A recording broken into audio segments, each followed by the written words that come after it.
मैं ही तुम्हारा हस्बैंड हूँ। ओ मिस्टर, तुम पागल हो क्या? तुम्हारी बीवी वो है। अरे नहीं दीदी, मैं इनकी बीवी नहीं हूँ। अच्छा तो ये तुम्हारी बीवी नहीं है, मतलब तुम अपनी रियल वाइफ को चीट कर रहे हो? अरे बेबी, तुम ही मेरी रियल वाइफ हो। आई नो, तुम अपनी याददाश्त खो चुकी हो। ओ सर जी, मेरी बीवी से दूर रहो। घटिया आदमी, तुझे जिस कंडीशन में अपने सर का साथ देना चाहिए उस कंडीशन के तुम मजे उठा रहा है। चुप कर। अगर तुमने एक शब्द और बोला ना मेरे हस्बैंड को तो तुम्हारा मुंह तोड़ दूंगी। आई नो बेबी, तुम मुझे भूल गई हो, पर मेरे पास ना एक आइडिया है। मैंने ना फिल्मों में देखा है, जब इंसान अपनी याददाश्त खो जाता है ना तो उसे दोबारा वही मानना चाहिए जहाँ पहले लगी होती है। ऐसे करने से उसकी याददाश्त वापस आ जाती है। दिमाग घुटनों में है क्या? मुझे पता है तुम्हारे सर पर चोट लगी है, इसलिए मैं तुम्हें दोबारा धक्का दूंगा ताकि तुम्हारी याददाश्त वापस आ जाए। अगर मेरे पास भी आए ना तो तुम्हारी नाक तोड़ दूंगी। Sorry baby.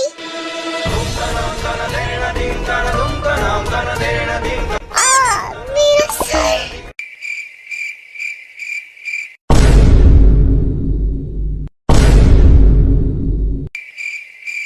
याद आ गया, मुझे सब याद आ गया। मेरी बहन मोची, driver, my hubby. Thank God थे होंगे, तुम्हें सब याद आ गया। थैंक गॉड दीदी, आपको सब याद आ गया, क्योंकि मुझे भी आपको कुछ बताना है। आपको पता है दीदी, जीजा जी हमेशा मेरा रास्ता रोकते रहते हैं, मेरा हाथ पकड़ते रहते हैं, और जब मैं कहती हूँ कि मैं दीदी को बता दूंगी फिर आपकी पिटाई बहुत होगी, तो ये मुझे कहते हैं तुम्हारे लिए तो मैं मार भी खा लूं।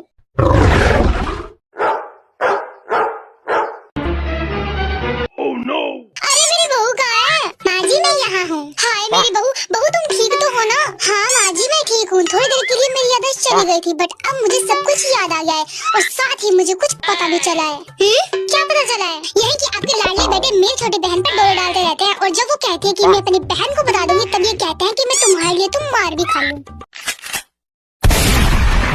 जब इसने एक्सेप्ट कर लिया है कि ये मार खा सकता है तो मारो इस निकम्मी औलाद को। गंदी औरत, तेरी इतनी हिम्मत। अब आपका क्या होगा कुकी जी? तू तो गया बेटे।